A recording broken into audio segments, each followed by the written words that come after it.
আলাইহিস সালামের মাধ্যমে বলে দিয়েছেন যে মেয়েরা সংকট ছাড়া ঘরের বাহিরে যাওয়া নিষেধ।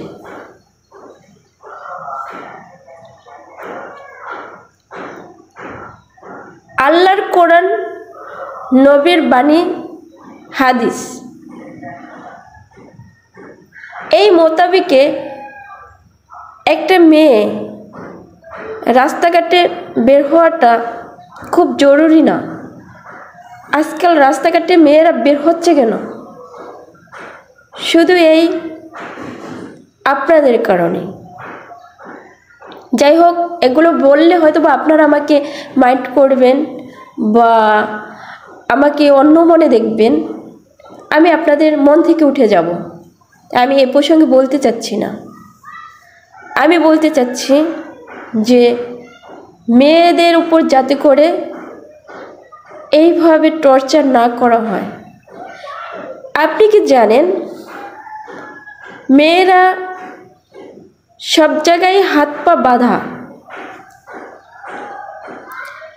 যখন সে আপনার মন জয় করতে চাবে তখন তার টাকা ইনকাম করতে হবে। টাকা ইনকাম করতে গেলে আপনার অনেক মানুষের চোখে নজরে পড়তে হবে, কথা বলতে হবে, চলতে হবে। আর আপনি যে স্বামী, আপনার কারণে টাকাটা ইনকাম করতে গেল, আপনি যদি তাকে দোষারোপ করেন, তুমি অমুকের সাথে কথা বলছো কেন, অমুকের সাথে চলছো কেন, অমুক তোমার সামনে আসছে কেন, তখন আপনি জবাবটা কি দেবেন? আপনি ঘর থেকে ওনাকে বের করে কর্মজীবী করালেন, আবার আপনি তাকে বিভিন্ন অজুহাতে কথা শোনালেন। এটা কি ঠিক?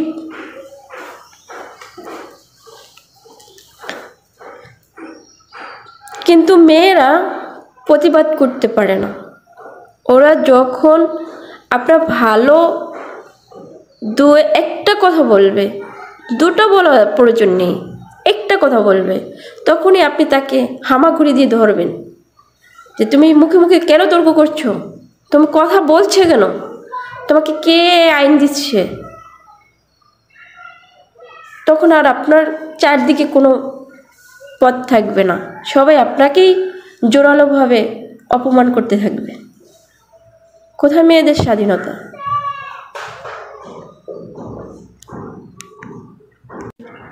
আর দেখেন ছেলে মানুষ কতটা স্বাধীনভাবে ঘোরাফেরা চলাফেরা করে, নিজের রুচি মতো সব কিছু করতে পারে।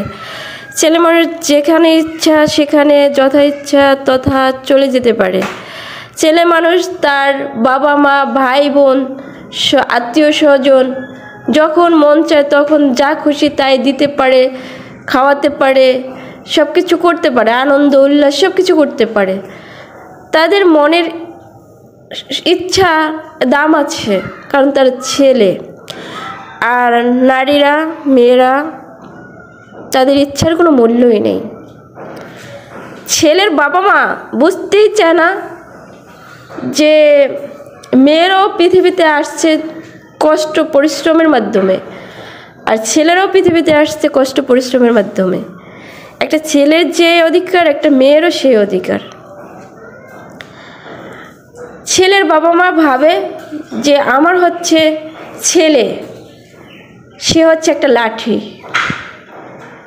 আমরা যা খুশি তাই বলতে পারবো, যা খুশি তাই করতে পারবো, যা খুশি তাই দেখাতে পারবো।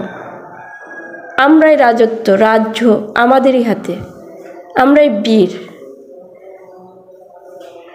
তারা নিজেকে অনেক কিছু মনে করেন, আর অনেক কিছু মনে করে অনেক কিছু করে ফেলেন, কিন্তু তাদের কখনোই কোনো দোষ কেউ দেন না, তাদের দোষই হয় না। আর দেখেন একটা অসহায় নারীর বাবা মা অসহায়ের মতোই থাকে। তারা রাজত্বও দেখাতে পারেন না, আর রাজকীয়ভাবে কিছু করতেও পারেন না, আর তাদেরই দোষ হয়, আর সেই দোষগুলো মুখ বুজে সহ্য করতে হয়। আজকের পৃথিবীটা হচ্ছে এরকমের। সবাই অন্যায়ের পথে চলতে ভালোবাসেন, আর ন্যায়গুলো চোখে পড়ে না আপনাদের।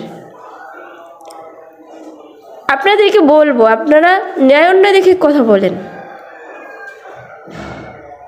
শুধু যাদের ওই যে বলে না কথা আছে, তেলের মাথায় তেল সবাই দেয়, ওই তেলের মাথায় তেল ঢালতে যেন না।